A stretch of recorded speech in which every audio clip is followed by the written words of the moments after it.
Welcome back to another episode of Myths versus Facts. You know, more and more Americans are asking questions about just exactly what's going on.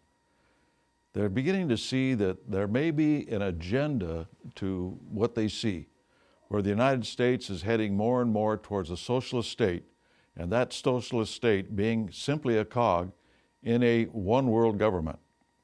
More and more people are convinced that a conspiracy exists. Others that a conspiracy is strictly a very weak theory. In other words, all the things you see happening are simply accidents, the natural course of history, and that sort of thing. And yet, when we see things going on around us, such as government suing people and that sort of thing, they almost always include the idea of conspiracy. And we see conspiracy in other areas that no one denies. For instance, the mafia. Isn't that a conspiracy? You know, another thing, on a more local level, cheating spouses are a conspiracy, aren't they? It's a conspiracy of two. And those things go on all the time. The evidence is compelling that a coordinating factor exists in all the problems we see besetting the United States and around the world. Okay, so we say that a conspiracy exists, at least we do in the John Birch Society. Well, how long has this conspiracy existed? Many point to the Illuminati as the focal point of that conspiracy, at least the beginning of it. And it's difficult not to.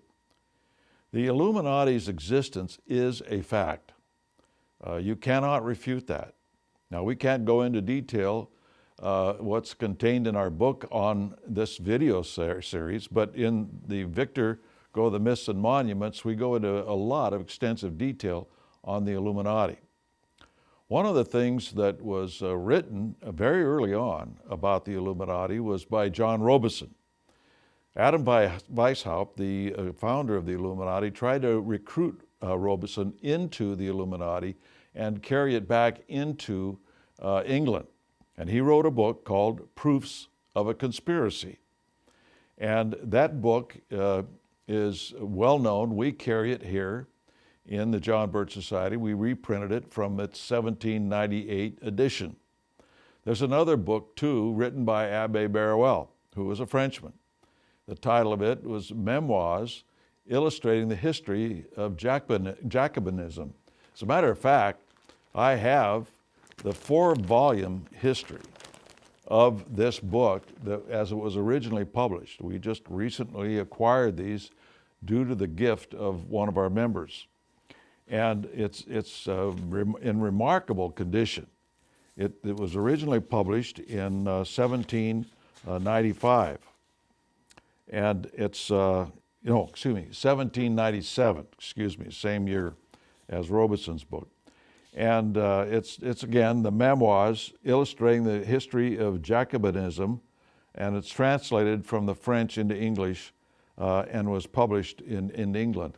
Now, this is a 4-volume history you can see here, and we keep it covered because it is a substantial, old book, and we don't want to get too many things on it, like finger oil and that sort of thing. So we see two very early on histories of the Illuminati. One was called, The Proofs of a Conspiracy, aptly named, and the other one illustrating the history of Jacobinism, because Jacobinism was the first real wholesale large front of the Illuminati in France and then into the United States. We even see it from the words of Winston Churchill.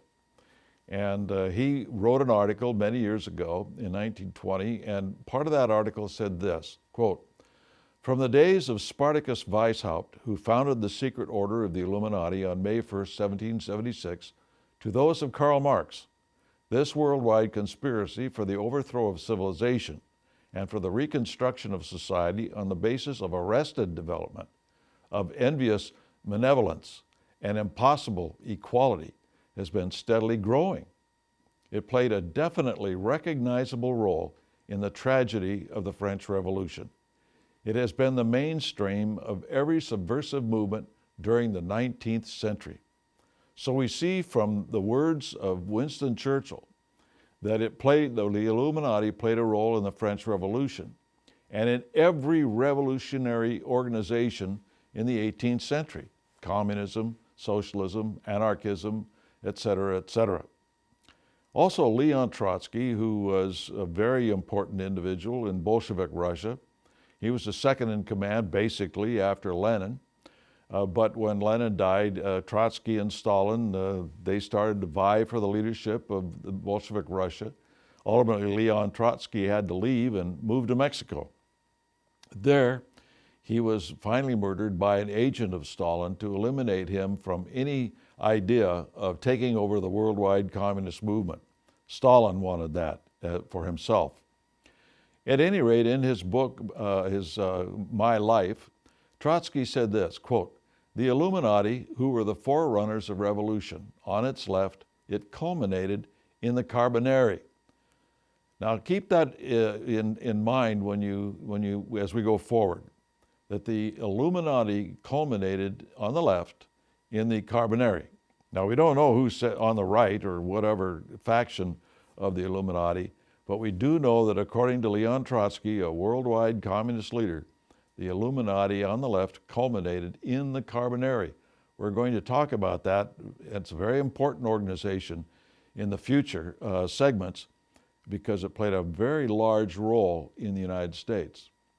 And speaking again of the fact of the Illuminati and its influence, the report of the California State Investigating Committee on Education in 1953 said this, quote, "So-called modern communism is apparently the same hypocritical and deadly world conspiracy to destroy civilization that was founded by the secret order of the Illuminati in Bavaria on May 1st, 1776, and that raised its hoary head in our colonies, in other words, here in America, at the critical period before the adoption of the federal Constitution." Again, this was an official report of the California State Investigating Committee on Education in 1953. Keep in mind, this is before the modern California, so they did talk about these things then. So there's no debate over their existence. The debate really is over how influential they were and if and when they actually ceased to exist. Did they really go out of existence? Now, obviously, by the quotes above, its influence existed into all of the 1800s, much longer than what the official record says they dissolved.